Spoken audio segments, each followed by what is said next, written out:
600 followers, no sponsored ads, beginning of 2022.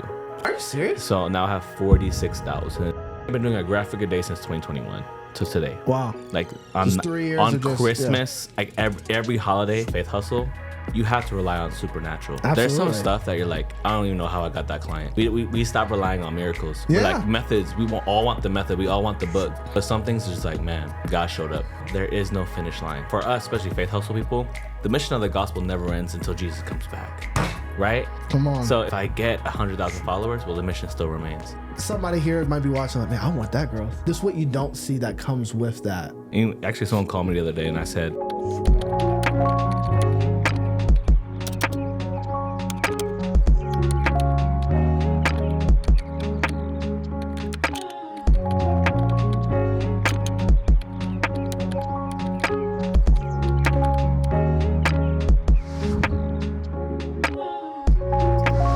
Welcome to the Faith Hustle podcast, where we help young Christian entrepreneurs learn how to build their business and careers God's way. My name is McQuinn. I'm your host, and I've been an entrepreneur for almost 10 years. And in that time, I've had the privilege to be mentored by some of the not just successful people, but people who are fully devoted to Jesus, devoted to their families. And that's what this podcast is all about. We teach on 5 pillars here of being spirit-led, on having a heart of stewardship, humility, integrity, and generosity.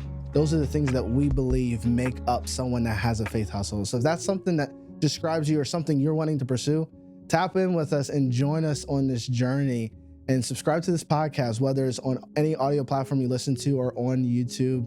And we look forward to growing together as a community. And on today's episode, I got my brother Jacob. what up? Jake, how do you say your last name? Sulguero. Sulguero. I didn't want to say it wrong. It's cool. Sulguero. I mean, it looks very complicated. But yeah, it's pretty simple. Do you don't do a roll on it? No or? roll on it. See, like I'm a fake Latino.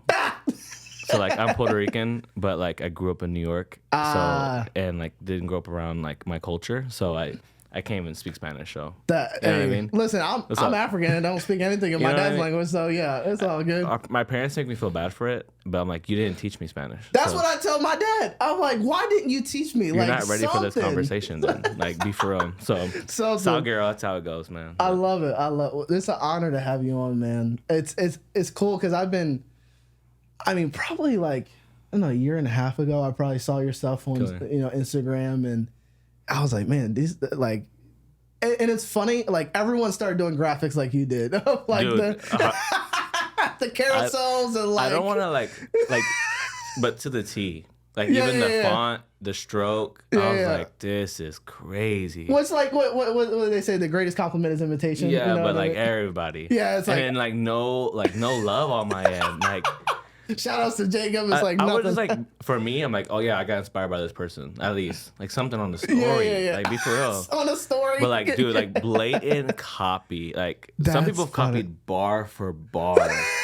And I'm like, dude. But you know, at the end of the day, for me, I started this journey for like a movement of people. Yeah. And I got what I wanted. Yeah. So like more people started doing that, so I can't be mad at them for like I constructed this idea. Right. So. It's one of the consequences of, I guess, growth. Yeah. But exactly. But your account blew up. I mean, how fast did it seem to go? Like it. So I had 600 followers in the beginning of 2022. Are you serious? So now I have 46.1 thousand, but 600 followers, no sponsored ads, no nothing, just carousels. That's wild. No reels, no hashtags, no trending audios. That's wild. No TikTok dances. No TikTok. Renegade. Like I have one clip that has like over 300,000 views, but nothing at like. You have to have consistent that. It was just straight. It was slow growth. Which is, I mean, for anyone who knows anything about social media marketing, especially Instagram, they're all about video content. They literally said like, we're not even a picture platform anymore. Mm-mm. We're just. So like to go like the total opposite. Now look at Instagram. It's wild, man. Carousel heaven. Carousel, the photo dumps. And I'm like, dude, like this is for me, because everyone was doing video. I was like, I gotta create attention. Like I gotta create this other thing that no one was doing. You disrupted the space for sure. I was like, oh shoot, and obviously like you're very bold. Yeah. Obviously, and I mean, I wouldn't even say controversial. Maybe controversial to some. but like it was cutting through a noise, and again, some may call it, oh, this is just your creativity. I would call it you being a prophet. Yeah. Being just on a digital platform of like saying what needs to be said. Yeah. And, you know, it might rub some people the wrong way, but it's like, hey, a conversation needs to be had. For sure. And that's where I first, you know, kind of interact with your content. I'm like, man, this guy, I've shared so much of your posts. I appreciate that, dude. Saved it, and just like it just gives you stuff to think about, especially like things on Gen Z and in the church, and just encouraging church leaders and how to engage with them. And it's that tension, bro. Like one day I will be like calling out the church, and in the next post I'm like, we need you, church. Yeah. I love people the church. don't know how to. People don't know how to deal with that tension. But when I got saved, like that's the tension I was in. Like I saw issues here, but I love it still. Right. Like you can like I have issues with my mom. Sometimes she'd be talking to me crazy, but I love her to death. Right. Like my wife and I are gonna have issues in our marriage, but nothing's gonna stop me from loving her. Exactly. So you can have critiques if you're willing to put in the work to change it. But the issue is that we had this whole culture where everyone critiqued, everyone did their thing, but they're never willing to still be bought in, to go all in. Yeah. You can do both. I can 100%. tell you, hey, you're wrong, but let's work together to change it. Absolutely. So I think people, that tension, that's what created a tension. Exactly. You know what I mean? Because like people were like, dang, like thinking about it and having conversations, and like that was the goal of all of it, was just people having conversations and people just like a movement of people. That was really what it was. So, and it's so unique because, like you said, everyone likes to be a bandwagon. Like there's accounts where it's like, oh, this is just like a church hurt club, and we just want to trash and just have fun and just like, oh yeah, church is. And it's like, I get it. We could be jacked up, and I've seen stuff jacked up. I'm a pastor's kid. I've seen a lot in church, but it's still his idea. Yeah, he hasn't changed his mind on it, right? Like it's still the path, and like, and we'll get more into this in other episodes. But like part of Faith Hustle is like, listen, like God's method to bless us, to grow what we're doing has not changed, and it's you serve His house. You know, the scripture says, zeal for your house has consumed me. It's like, if tithing, all those different things, it's like, you could try to put all the new things in place, but it's like, at the end of the day, like His way hasn't changed. Yeah. And like, you know, His church is still His idea. And so, but I love the conversation you're having. And so I want to just get into a little bit of your background. I know you've kind of touched on it. And just how you've gotten to here, and then we'll kind of dive into some stuff. Yeah, I mean, I won't tell my whole story, but I got saved at 16 by a little 13-year-old kid. Came up to me and told me a prophetic word. Sitting in the back of a youth camp, and grew up without a father, so that was kind of like a hard spot for me. So that literally the prophetic word was about that, and the guy never met me before. Wow. And I mean, part of like I think even Faith Hustle, you have to rely on supernatural. Absolutely. There's some stuff that you're like, I don't even know how I got that client. And I think a lot of us don't rely on miracles enough, bro. We stop relying on miracles. Yeah. We're like methods. We all want the method. We all want the book. But some things are just like, man, God showed up. Like God plugged me in that room. I can't explain it to you. You just gotta keep, you know what I'm saying? So for me, God met me, and because of that, like I fell in love with His church. Like I had great youth pastors who were like on me, like picked me up from my house and took me in and pastored me. So I fell in love with the church, and then went to Bible college here in Dallas, and you know, I just served the local church. That's what it was. I love it. Became a youth pastor of 4 kids for 2.5 years. And that's harder than 400, by the way. It's the crazy. And I was working construction at the same time, so I would be like preaching in a hard hat some days. You know what I mean? I love it. Steel-toed boots, like while preaching. And that was one of the greatest times of my life. Wow. Honestly, like. Because I figured out this is what I want to do. Because you can't really say you want to do what you want to do until it hurts you. Like, I can't say I love my wife until I've seen the worst of her. It's like, you can't say you want to see entrepreneurship unless you've been broke. Yes. You get what I'm saying? Like, you know what I'm talking about? Like, especially as an entrepreneur, you're like, I mean, for me, I'm like, you don't know what it means to be an entrepreneur until you're like using all your money to try to get up. And I think the same thing with the church. Like, for me, it was the same thing with this Christian thing. It was like, yeah, I want to be a pastor. I want to love Jesus. I want to love His church because I've seen the worst of it. I had 4 kids. I was grinding. I had no reward other than just doing it, just pleasing God, right? Wow. So that was that. And I ended up going from there, leaving there, going to another church in San Antonio for 1 year. Grew the youth group from like 15 to 250. And it was a great time. I was at the peak of my life. I was like, I went from 4 to like 200. I made it. Like, I was hyped. You're building your bio in your head, Bro, your speaker's bio. And you know what? I want to step into that too. Yeah. Some of us are going too early. Like, you're not a international speaker yet, bro. Yeah. Just like, relax. Like, for me, I think sometimes we couldn't diminish what God's trying to do with us because we're trying to show off too early. Like, we're trying to, these little wins when you're 18, like, you don't need to boast them yet. Right. Just hold on, because there's something bigger. Like, if I could have boasted about my 200 kids, like, what would my life look like? Like, would I take opportunities? Would I have stopped doing certain things because I thought this was a big win? When, like, in Dallas, like, the average youth group's 200 kids, right? Like, that's where it starts. Right, Yeah. you know what I'm saying? So, like, in our, like, some of us just need to hide our successes. Like, I think it's okay to hide those things. Let God boast you, not you, right? Oof. And we're so quick to, like, 5. Add it to our bio, make a sponsored ad that's talking about all that we do and who we coach. Like, just chill. Because you know what? I not to cut you off. No, but it's like, a conversation. Yeah. Because I don't think we actually believe that God exalts the humble. I don't think we believe that. I think we believe God exalts those who exalt themselves. Wow. Or he like promotes those who promote themselves. And it's just, it's so antithetical to how the word works. Yeah. And it's like, actually the pattern in scripture is the opposite. He will resist the proud. Wow. And it's like, we talked about this actually in another episode we filmed recently. That's like, I want to humble myself first before he has to. Because his hand is way too heavy. Yeah, it's heavy. It's like everything you're saying is so true. I think, like you said, whether it's a ministry sense, whether it's a business sense, I can't, especially in my field, I came from like the marketing advertising world. And, you know, there's always these like 18, 19, 20-year-old kids who are like flashing cars, flashing Forbes 30. It's like, 30. hey, you know, click the link for my funnel or like my master class, and they're 20. But guess what? What master class?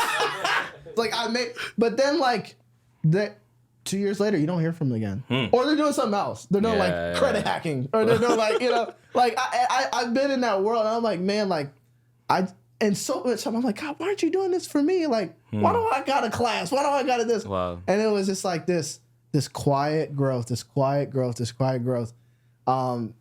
I think at the end of the day, it's like they'll show themselves of what is actually in there. Yeah. And those who kind of promote themselves too fast, it's like the goal is to last. It's not just to like. It's to finish. Yeah. That's so good. I always say God's a good father, and a good father, when they're correcting you, they'll tell you the longest story and lecture, and then they finally get to the point. You know what I'm talking about. Oh, yeah. When you sit with a dad and they're like telling you this long story, go on and on, and they finally wrap it up at the end, and you're like, oh, that's why you shared the story. Right. And you understand the correction because of the story. God's the same way. He takes us on this long story, this long journey. All right, you're going to teach to 4 kids for 3 years. You're going to work at construction. You're going to, and then when you're at 46,000 followers, you're like, that's why. But I didn't rush the story. I didn't say, God, hurry up, finish writing the story. Like, I just let him finish that so part. good. And even now, who knows what my life will look like in 10 years. Right. But I'm just letting him write that story. So, and you don't even appreciate when you get there when it's fast. Wow. Because you miss so many steps, right? You miss so many lessons in between. And like fast growth is not always good growth. Well, I feel like affirmation from you never really hits. So when you like boast yourself, make yourself big, like that affirmation, you created it for yourself. Yeah. So like you're never like, oh, like it's when someone else tells you, hey, like actually you inspired me. Yeah. And like, oh, okay. Like, and I never had to work for that. It was just like I did what out of my own obedience, being me. Oh, I really did inspire you from who I am. Like that humbles me too. It's like I can't believe that, you know. And I was like in Spain, and someone DM'd me like, I saw you at a museum. Like I've been following you on Instagram for years. And I saw you at the museum. I was going to come up to you to say hi, but I don't want to bother you and your family. I'm like, bro, you should have, first of all, you should have stopped me. Yeah. That would have been a crazy story. But like, it's even crazier the fact that you like know who I was in the middle of Barcelona, Spain in a museum. And for me, I'm like, no ad could have got that. No bots or boosted sponsored posts. It was just the faithfulness of God who put you there. So anyways, long story short, went to San Antonio, did the thing. And then God told me, he said, put down the microphone and pick up a computer mouse. So my first business name was Jacob and Mouse. And like I was like, that's gonna be my thing. Like God any tool that's in my hand is for your glory. If it's a mouse, if it's a mop, if it's a microphone, whatever, right? Oh, the M's. I love it. I love the So like whatever. Well, I'm a pastor on that. I know it's in you. Whether it's a mouse, it's a mop, it's a microphone. You already know. It's your message. Go, come on. Let's go. There's a message in that mop. There's a message in the mop. No, that's so good. That would be a fire sermon title. Hey, listen, somebody's gonna steal that now. Watch, it's gonna be on an IG clip in 2 weeks. That sermon title is crazy. The message in the mop. Don't give that to Robert. He will kill it. He would tear that up. Robert, please watch this. Yeah. But yeah, I ended up working at Mint Dentistry, like I was telling you. Which is a local. It's not local; they're national now. But oh wow, it was. I went from preaching to working in a cubicle and being a greeter, and I was like, God, really? Like this is what we're doing? Yeah. Like I was that guy. You know what I mean? Like what? Like 200 kids. I'm him. No, I'm laughing because I know so many people are like that. Oh my gosh. If you go to a small town, like I preach in some small towns, and I'm like, you're not him. Like if you is that I love that Dwayne The Rock Johnson scene in that movie where he's a hockey player. He's like, well, there's a guy who's playing Guitar Hero every day, and he's like grinding every day and practicing for 12 hours a day. Like that idea that there's someone always going harder than you. Like that's always been in my mind. Like there is someone going harder than me, but I'm gonna try my hardest, and I'm not gonna boast in my skill set. I'm just gonna do me. Well, you always know someone's heart if you ask them, "Hey, nice to meet you." You're like, "Oh, hey, I pastored 200 kids." Like, if that's your first statement, it's out of the abundance of the heart the mouth speaks. Yeah. That's the most important thing to you is your accomplishment. Wow. That's it. Yeah, and God can take that away so easily. Which is a sad. I was actually okay. This is we're going off track. We're doing our thing. We're just doing our thing. I watched a clip on YouTube Shorts yesterday. I think I shared it with you. He didn't watch it. The way he looking at you, he didn't watch it.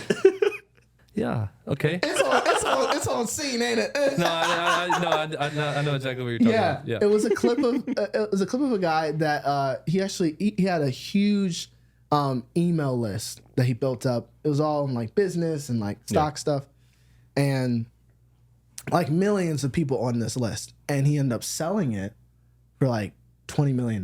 You can do that. Like, can I just like copy and paste like people's bios and just sell a list? Bro, I mean, this is a side hustle hack. It was called The Hustle, literally. Wow. And I was subscribed to it, and basically, it was just like top 3 news in like the market, and it was surmised really well. He had a whole team of writers, all this different stuff. He netted like 20 million from the sell. From email list. From an email list. That's literally what it was. And they had sponsorships. We're in the wrong business, bro.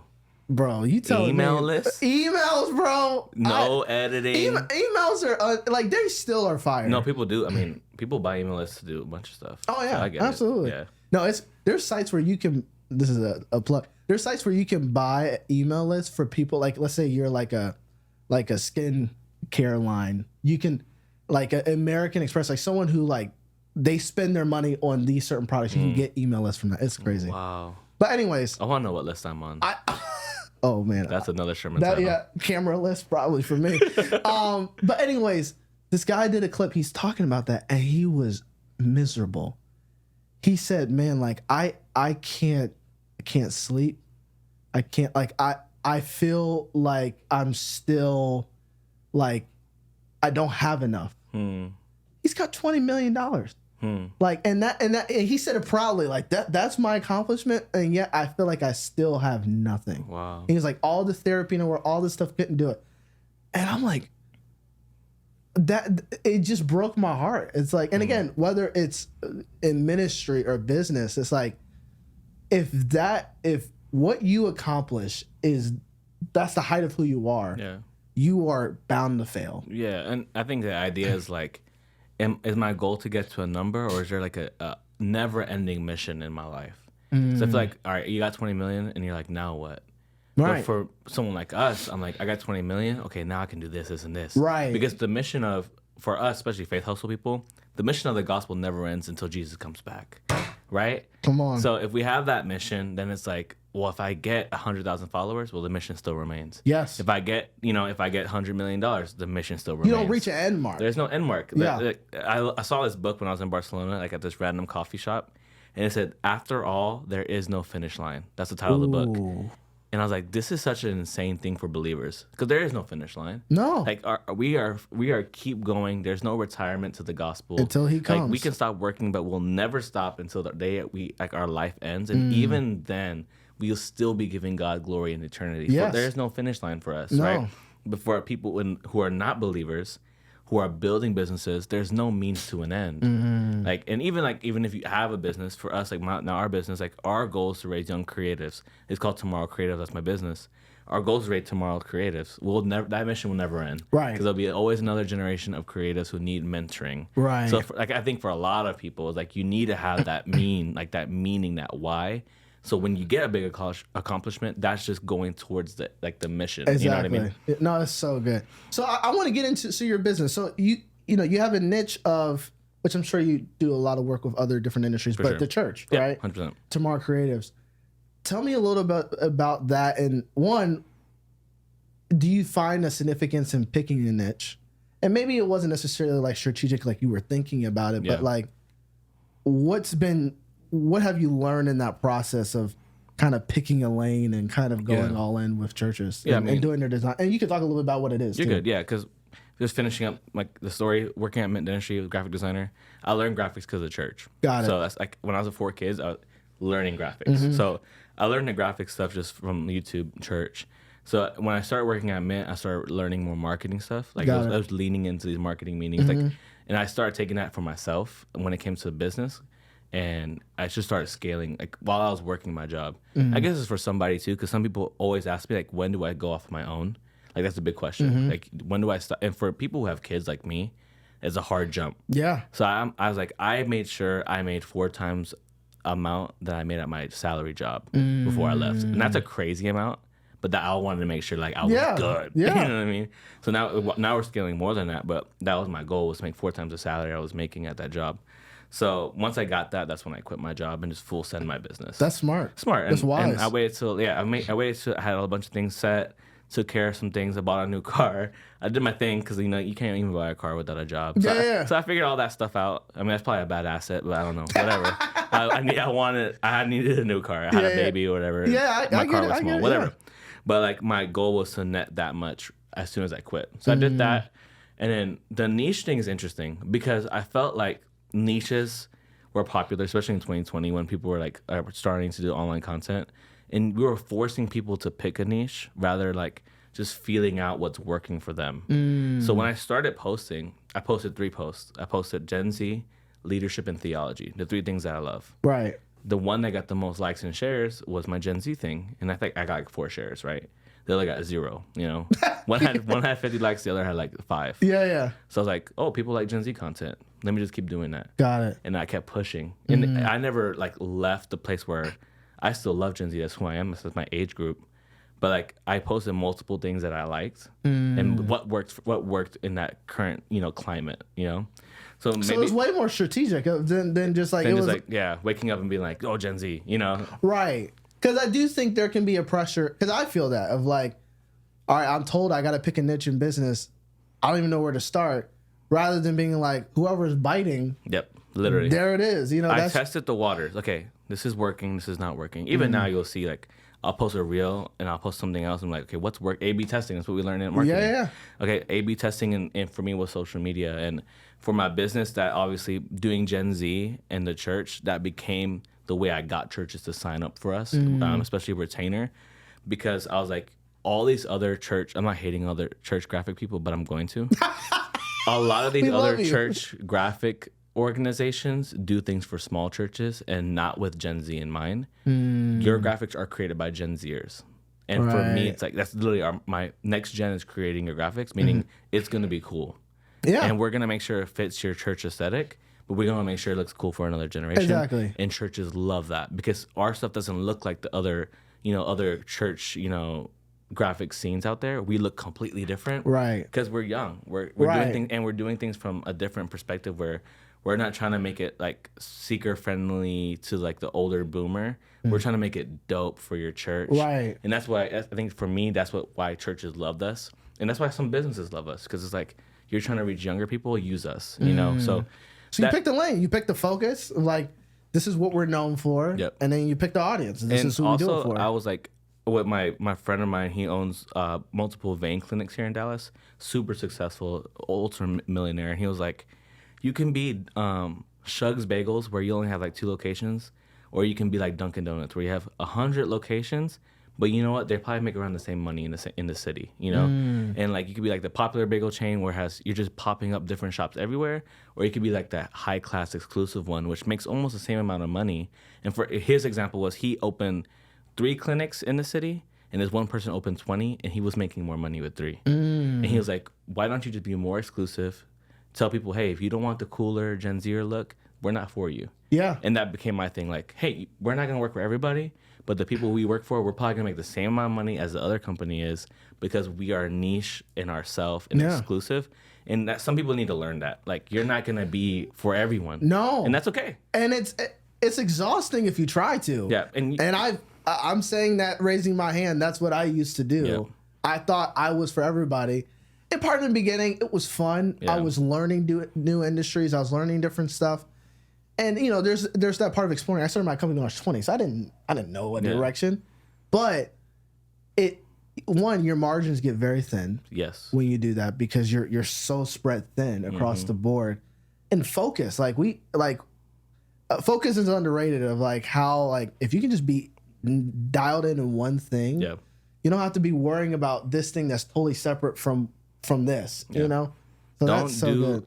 Like, don't do things that are not giving you energy. You know, and I know it's such a weird word, but like literally, even when you make something, it's giving you energy while making it. You're not tired while making it. Yeah. Like, for me, like, I got to a place where like, okay, I'm not saying yes to certain kinds of design anymore, because like that's not giving me energy. Like, it's these kind of designs. This is what, and then I started posting more about what I wanted to get. So I was posting, I want to be an art director. I'll be an art director for your church for this much a month. Next thing you know, I was getting clients here, and that's what I love to do. So I think a lot of people just need to communicate. This is what I want, and like this is what I'm willing to do. So and just are stick you willing to it. to do? Yeah, stick to it. One thing I did want to talk to you about, because, and again, I don't even know if I consider myself like a pure creative. Like, I'll be seeing certain people like I would consider you like you're a pure creative, but you're also a businessman. How did you learn the business? Like, what business systems have you put in place to help you? Because sometimes that can be a tension of like someone who's ultra creative. Like, for example, they might not charge what they're actually worth. For sure. Or they might have things in place that are not efficient. Yeah. To, get things out the door. Like, what have you learned over time to put in place? I'm still learning, like, a lot, because I'm new to this. But I think the number one thing is seek wisdom always. Like, that's biblical. Right. So I just I'm a question asker, bro. I love it. Like, that's what the leaders do. Dude, I'm telling you, I'm annoying. Like, when I'm around people who I know make a lot more money, I'm just asking questions. So a lot of those things that I had, like, systematically, I ask questions from other people and implement it in my own thing. I think my biggest thing is learning how much is too much for you. I think as an entrepreneur, like, everything's on me. Right. And you have to learn that, okay, not everything's on me. And then we start with say yes to everything, and now we're just going to say no to everything. So systematically, I've been like, when I start dropping the ball on certain projects, that means it's too much. Gotcha. Like, I'm not handling it well. Right. If I'm missing not doing deadlines, missing deadlines, and then was this the best of my was this the most excellence I could do, or did I rush this? Okay, then that's when I know it's too much for me. Got it. And learning to like handle the ebbs and flows of that, and then systematically like learning. Okay, what are some best okay, I'm sorry. Let's start here. I watched this video on the Apple CEO, not CEO. He was like the operations guy it was on YouTube. It was a Harvard lecture. Gotcha. Random. I was in traffic in Dallas and I just found the video. And he said you need to do 3 hires, right? You need someone who can sell your product, someone to collect your product, and then someone to account for that product, right? And like I found that, all right, there's also, for me, I needed that. I needed someone who can sell for me. I needed someone who can collect like clients, collect numbers, collect marketing, and then I needed someone to do accounting for me. Yeah. So when I figure those 3 things out, and also you don't need to hire people for that anymore. Yeah. Like I have AI that's like my accountant basically. So like, and there's programs, websites, there's all kinds of like, I'm not gonna do anything because they're not sponsoring this video. But like, if you want to, but there's a bunch of different websites and collecting agencies that can do it for you, where you don't even need to hire someone for salary with that. You can do it yourself. But it really was selling, collecting, and accounting. Those two things were my accounting and collecting names and collecting insights and collecting numbers and cold calling. Like I sucked at that, and I sucked at accounting. I'm a creative.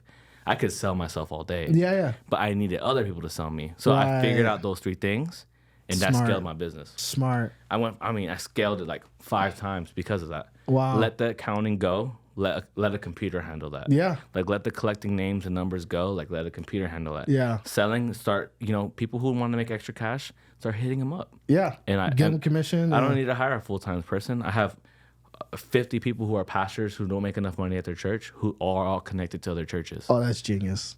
So you get a percentage. You get a percentage. That's genius. You get what I'm saying? Oh, yeah, dude. Word of mouth is everything. No, literally. I think I love what you said, and I do find a lot of entrepreneurs get trapped in. In the beginning, yes, you are doing everything. Because in a certain level, you have to know how to do it. Yeah. Or at least explore it. But after a certain while to scale, like, you have to let go of control. And there's just certain things that's like, this is not worth my time if I'm not the best at this and I could be focusing on other things. Yeah. And like I remember when I got a bookkeeper for the first time, I was like, thank God. Like I should have did this in the beginning. Game changer. But obviously in the beginning, you got to know at least, okay, how to do it, like how to use all those different things. But man, like they didn't sponsor the video. They didn't sponsor the video. Oh yeah, they didn't. Sorry, my bad. I don't use so we can get Come on. I'll just bleep that out. Just we'll bleep. Yeah. No one will know what you actually use. We only use sponsors. Yeah. No one knows what you use. Exactly.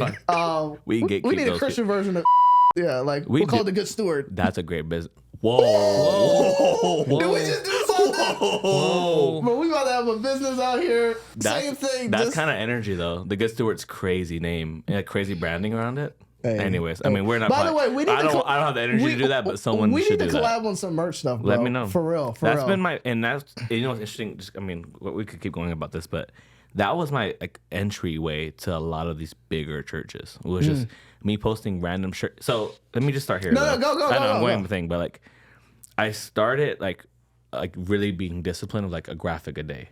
That was my thing when I first started. I think I've been doing a graphic a day since 2021. To today. Wow. On just 3 years on of Christmas, every holiday, even if it's on my phone, just text on a black screen.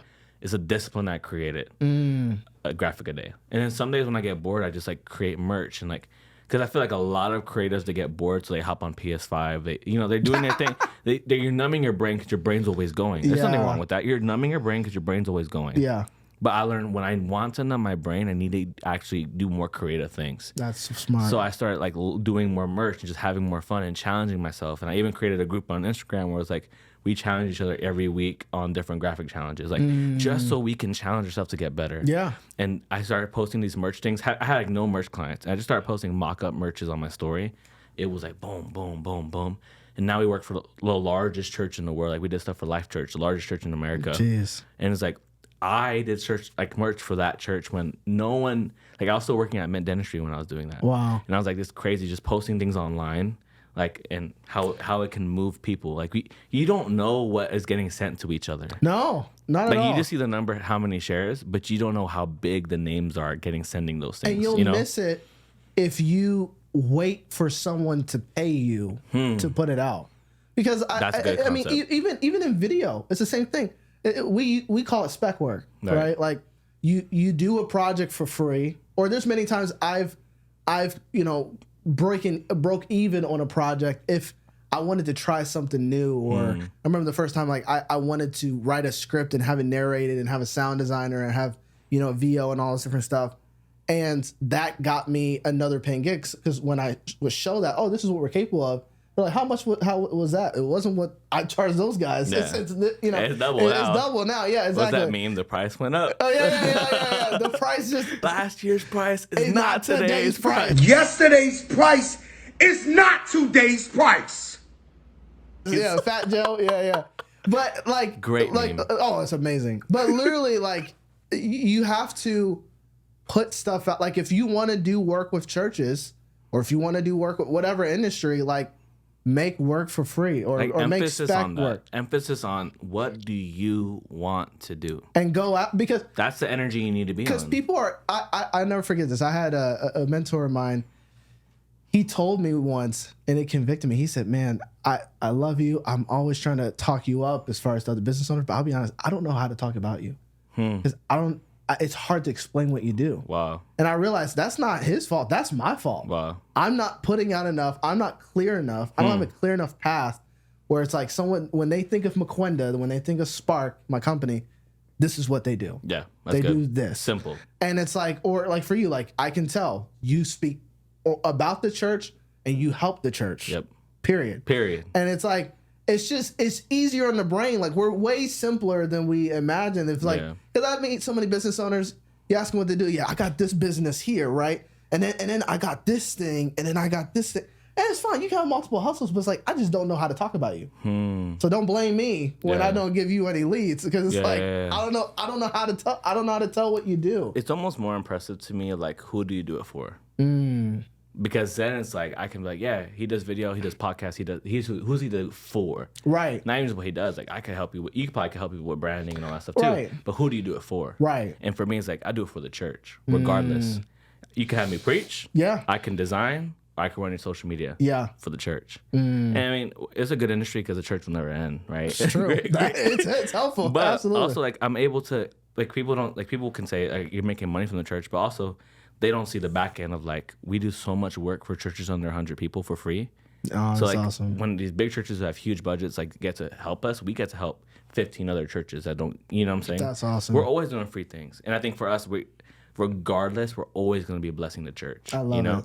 And whenever, say, churches have financial struggle, if we go through some things that happen with the church, we're skilled enough to work for the world. I love that. And still bless the church. I love that. Regardless. I love it. So I think for, like what you were saying, circling back, is like, who do you do it for? So when people bring you up in conversations, like, yeah, Jacob, he loves the church. Right. His business is for the church. You need some merch for the church. You need whatever, the church.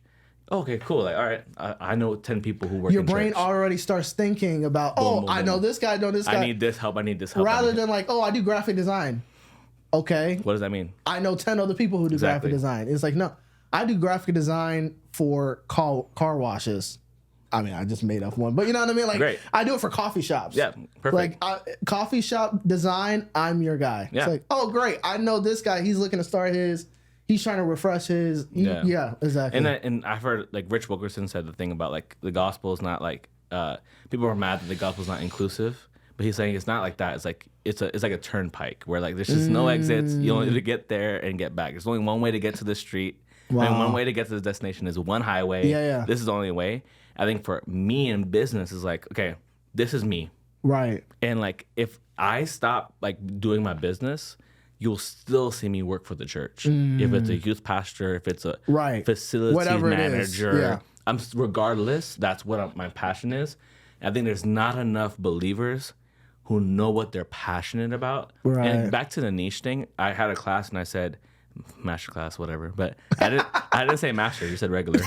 Just a regular class. I'm not a master yet, right? But it's like, niche is the problem you're trying to solve and how much you're willing to solve it. Like, what's the problem in the world that you're trying to solve? That's your niche, not a topic. Like, business can't be my niche. It's a problem. It's the problem. And for me, my problem was the church sucked creatively, and I love the church too much for it to be sucking creatively. Good. I love, like, my problem was the church was neglecting young people. Yeah. So I'm gonna scream and post and go crazy loud about my generation. Wow. So the problem was there, and I knew exactly how to solve it, and I was passionate about solving it. And you can rally people around a mission. And that's why we have that centers around a problem, rather than just like, oh yeah, I like the church. Like, okay, is there some that's not enough rallying cry? You're like, oh, I'm behind you. You're not moving people. For me, I want to move people. I want someone to look at their screen and be like a movement in their chest, literally. Yeah. And I felt like when I saw some people preach, like when I've seen some of my favorites preach, like it moved me into action. And for me, I don't think I'm the greatest preacher or communicator by no means. I don't think I'm that good at all. That's why I don't post sermon clips. But I knew I was a graphic designer and I had some thoughts. And I was like, man, I want to move people with my words. I love that. And seeing people actually change their youth ministries and change how they do things through a 3,000 by 3,000 pixel square. Wow. is insane. Yeah. And how much more could you do like with people's lives if you're willing to be like, here's the problem I want to solve, and I'm like, I will die solving it. I think that has to be your resolve. I think if that's not your resolve, then you're not willing to solve the problem. If you don't have something that you are worth dying for, why would I live for it? Why would I want to follow it? Yeah, you know, exactly. it's like it's got to be that real to you. I have a question too. And again, crazy to me. 600 followers, 2022. 47, you said now, or 46,000 now. What has been? No, but I mean, 2020. Sorry, I interrupted you, but 2022 at the end of 2022 only had 10,000 though. Wow. So in like 2023 to now, it's jumped 30,000. Jeez, it's nuts. No reels. No reels, bro. No trending reels. audio. No trending audio. No trending like video, like me trying to do a trending video. Jeez. Squares. What squares? Going back to the beginning, what has been the greatest challenge? Because again, because obviously somebody here might be watching like, man, I want that growth. What's been whether good or bad, the other side to it, the like, oh, like this is what you don't see that comes with that. Yeah, and actually, someone called me the other day, and I said, you want my growth, but not my grind. And like, you want the numbers, but you don't want the 2 a.m. grinding.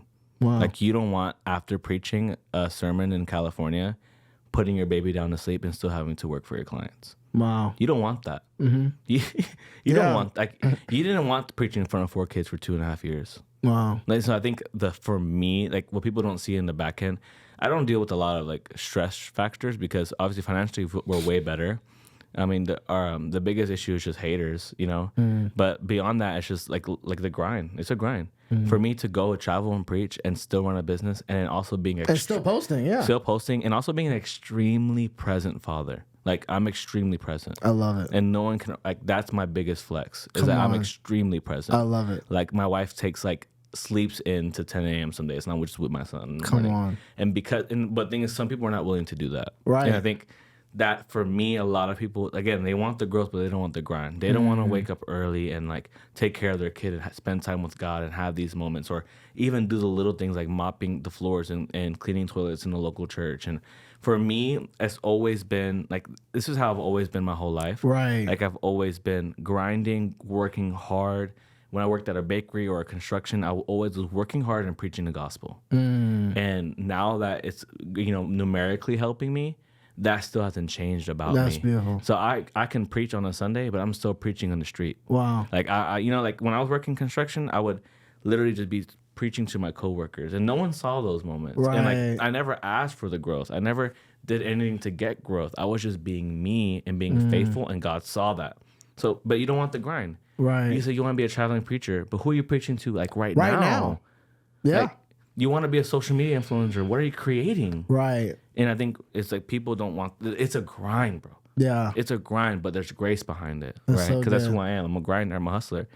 But I'm Faith Hustle. What's up? Come on now. Faith Hustle. But that's the thing. Like, people love, and we literally, my wife and I having the conversation in the car. Because I was like, people love the numbers.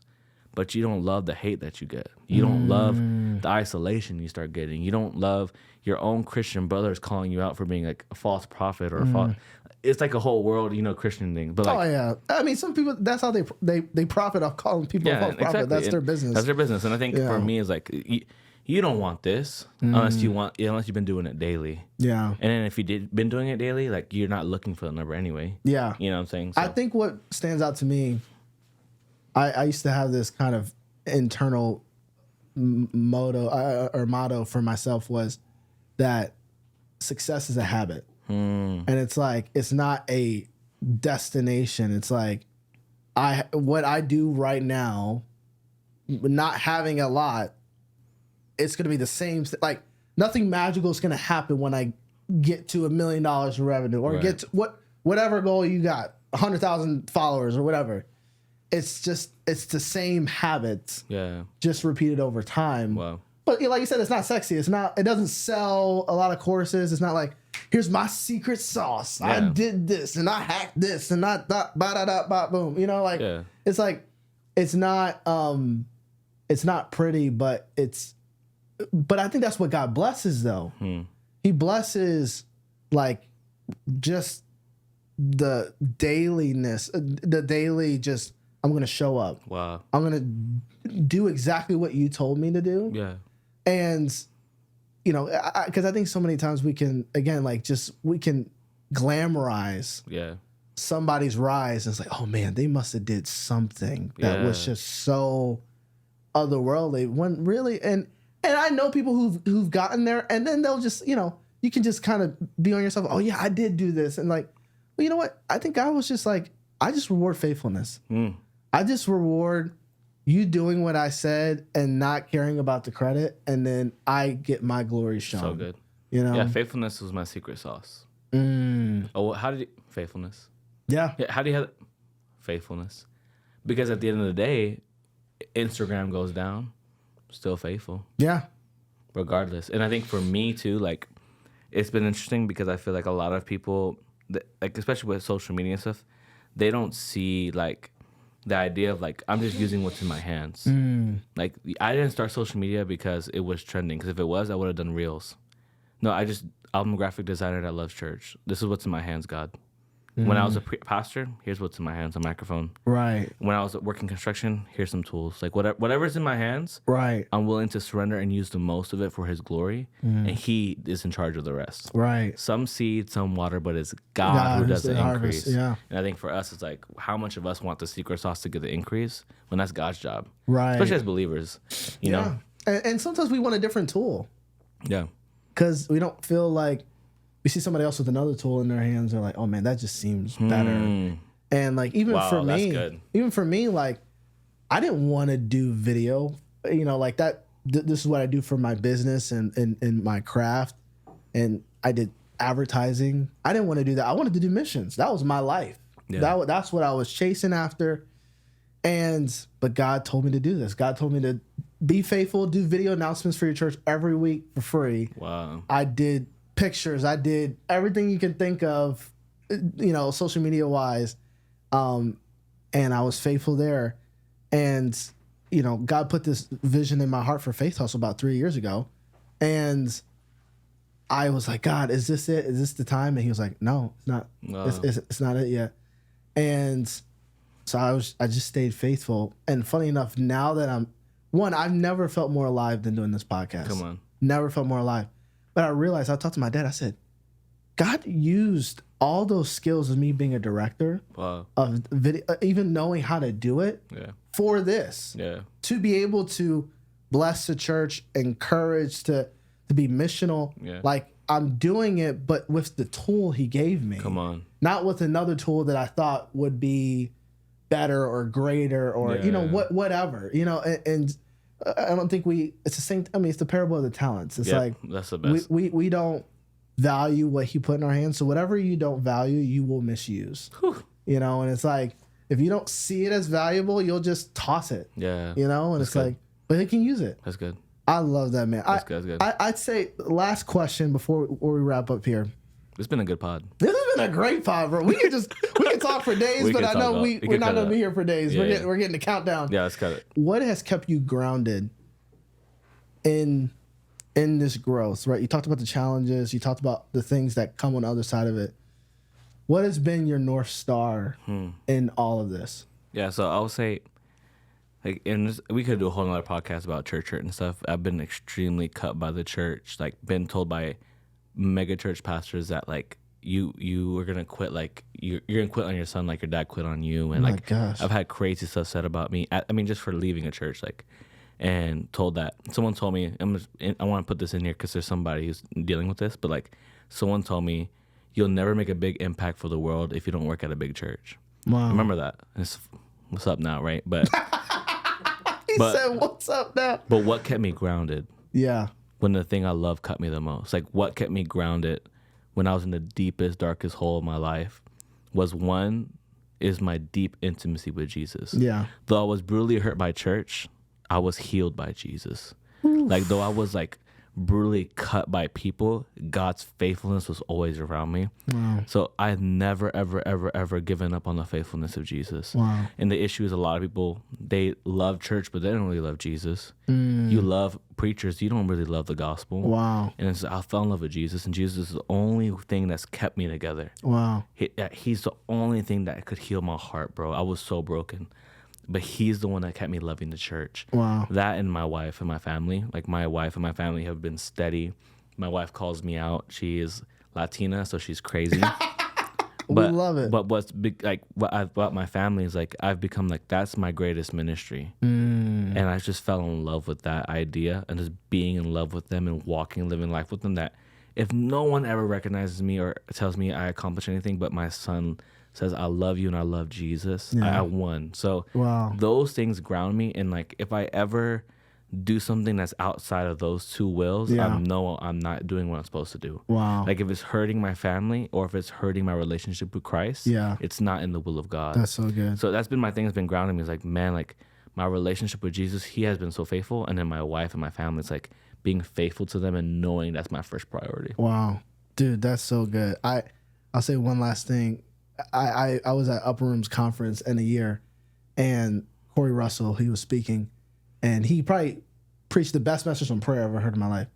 And he started with a statement. He said, you have access to the King of Kings anytime you speak. He listens. You have his platform. You have literally on that platform, you can talk to him one-on-one. Any other platform you step on is a step down from that one. Wow. And when I heard that, it shook me. It purified my motives before I started Faith Hustle, because I'm like, no matter how big this gets, how fast it grows, whatever, there will never be another stage, another platform that will outmatch the one I have with Jesus. That's intimacy so 101. It's like, that's so good. Like, am I content being a son, or do I need another title? You know, dude, we can keep going on, but dude, yeah, that's good. Pleasure being with you, man. Thank you for coming on, bro. It's such an honor. We gotta run it back whenever you're bored. Oh, dude, you kidding me? Yeah, you in Oak Cliff, just walk up here. Yeah, man. Dude, love you, brother. Yes, sir. Thank you, man. Yep. Appreciate you. Thank you so much for tuning into this week's episode of the Faith Hustle podcast. We hope you got some great value out of it, and that it's going to help you in your journey of learning how to build God's way. If you want to join this tribe, this community that's on that same pursuit, we want to invite you to subscribe to all the audio platforms that you might listen to, and to this YouTube channel. We're going to be putting out a lot more content just like this to help you to build your business God's way. So until next time, we'll see you soon.